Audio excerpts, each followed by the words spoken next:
Hello everybody, welcome back to our YouTube channel EduUdr. In today's session, we are going to learn about Java looping statements.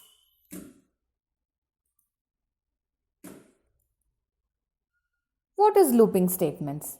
Looping statements are the statements executed repeatedly several number of times. Or let me say, looping is a feature which facilitates the execution of a set of instructions or functions repeatedly while some condition evaluates to true. In Java, there are three types of loops, say while loop, for loop and do while loop. Let us understand for loop. This is the flow diagram for loop. Initially, the step is initialization, where we are going to initialize the variable, and then it is the for loop condition. Say that is a testing condition. Okay. If that holds true, then the code block, for loop code block gets executed. Subsequently, increment or update statement function occurs. And then again it returns to the loop condition. Suppose the loop condition turns out to be false, then the statement which is after the for loop code block gets executed. Now let us understand this in a better way with the help of an example. This is the example we have considered where the for loop, this is the for loop, this int I is equal to 0 is the initialization condition, I is less than 5, this is the testing condition, and this is the increment or decrement statement. The initialization condition is for initializing the variable in use. The testing condition here is to test the exit condition for the loop. The increment or decrement here, the condition is for updating the variable for the next iteration. Now this is a example which we have taken to print the square of the numbers using the for loop. This is how I print it. That is, say I and I here, these are the numbers I am using. This into is the condition and equals to the answer of it upon squaring. Now let me understand what is the exact answer which I might get here. Even if the statement holds true or false, this statement, okay, after the code block, this is the statement, that is statement that needs to be executed after the for loop. This will get executed anyways if it is false. This is the answer I get. Since the condition is I is equal to 0 and I is less than 5, that is I is lying between 0 and 5. That is not 5, less than 5. So the maximum number is 4. So I can say here, if it is 0, 0 into 0 is 0. 1 into 1 is 1. 2 into 2 is 4, 3 into 3 is 9, 4 into 4 is 16. So this is how I get it.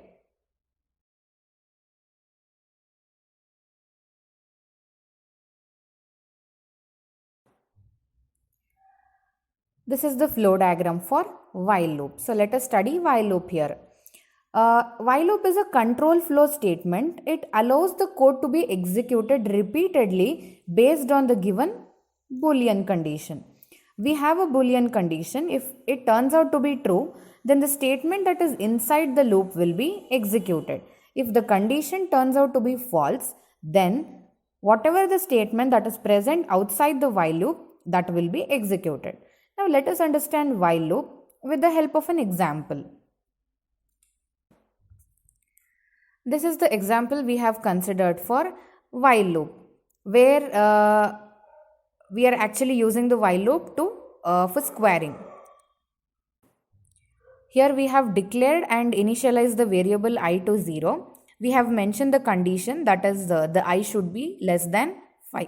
And this is how it gets printed, that is, say I some value into the same value equal to the value which is after doing the product of it. We write the statement so that it will result in infinite looping, and this is the statement that is executed after the while loop. In case it returns false, in case it doesn't hold true for this condition, then this statement gets executed. Now let us see the output of this. Okay, so since I should be lying between 0 and 5, that is it can be less than or equal to 5, that is it can be 0 1 2 3 4 5. This is the output which we can expect out of it, that is 1 into 1 is 1, 2 into 2 is 4, 3 into 3 is 9, 4 into 4 is 16, 5 into 5 is 25. And the statement that needs to be executed after while loop, this is the statement that gets printed irrespective of the condition holding true or false. The do while loop is quite similar to while loop, but the difference is the do while loop checks for the condition after executing the statement. Therefore, it becomes an example of an exit control loop. Here, the loop condition is executed at least once. Say I have this start loop, I'm starting the loop and I'm doing something, that is some code is being executed. If that is true, then it gets executed again. This is a cycle. And if it is no, then the loop is going to stop. Please note here that the code gets executed irrespective of it being a yes or no. This happens at least once. And the condition is then checked and then decided if it holds true or not. This is an example for a do while loop where we have initialized and declared a variable, and this is the do statement here. We have these loop condition which will be executed at least one irrespective of them being the true or false. Here the value of variable j is updated. This is the condition. This is the updating statement. While j is less than or equal to 3. That is j is lying between 0 to 3. That is it can be 0, 1 to 3. Now let us see what it yields us. So the value of variable j is 0, 1 to 3. So here it is the incrementing condition which I have put. So this is the value of j that I get. Irrespective of this being true or false, this condition is anyways executed at least once. That is the loop condition is executed at least once. While versus do while loop. In while, as we have discussed, the condition gets executed repeatedly. I mean the Boolean condition is executed repeatedly, and this is the body of it. Okay, the body of it gets executed. The condition, it allows the code to be executed repeatedly based on the given Boolean condition. But in case of do while, we can see that the loop condition is executed at least once. The difference between do while and while, in spite of do while having a similarity with the while loop, is that the do while is going to check for the condition after executing the statement. Therefore, the loop condition is executed at least once. This is the flow diagram for the continue statement. Let us learn about it. So the continue statement, it breaks one iteration in the loop if a specified condition occurs and continues with the next iteration in the loop. Suppose I have a loop condition, and if it turns out to be true, then the loop code block gets executed, leading to the continue statement, thereby repeating the same condition. If it is turning out into true, then the code block gets executed, and then we have the continue statement. Suppose the condition returns false, then the statement after the loop block gets executed. Let us understand it with the help of an example. Consider this example where I have used the continue statement inside a for statement. The same square table can be implemented using the while loop also. The continue statement can be used inside the loops. When a continue statement is encountered inside the loop, the control gradually jumps to the beginning of the loop for the next iteration, which is skipping the execution of statements inside the body of a loop for the current iteration. Say I have used this for condition. Here is the initialization condition, the test condition, and the increment or decrement. I have a condition, that is if j is equal to 2, then it is evaluated to true.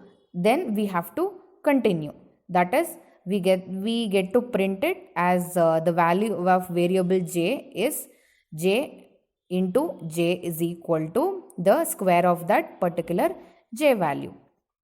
So this is the condition that I have, that if when it is evaluated true, then I am going to continue. See, this is the condition. Now let me see. So this is the output I get, that is 0, 1, 3, 4 and 5. Right? When it is evaluated into the true, then the continuous statement is being used. So the control comes out of the loop and hence we have 0, 1, 3, 4 and 5 and not 2. This is the flow diagram for break statement. See, when a break is encountered inside the loop is immediately terminated and the program control resumes at the next statement following the loop. This break can actually be used to terminate a case and switch statement also. Say I enter the loop, there is a test expression of the loop. If it turns out to be true, then a question is being arised whether to break it or not. If it is returning no as an answer, then the remaining body of the loop gets executed. If it needs to be broken out, that is, if the control needs to resume at the next statement, then the loop is executed. And even if the expression of the loop is false, even then the loop exits. Let us understand it with the help of an example now. This is the example where I have initialized and declared the variable j. Now entering the do while loop, I am encountering a break statement inside do while loop.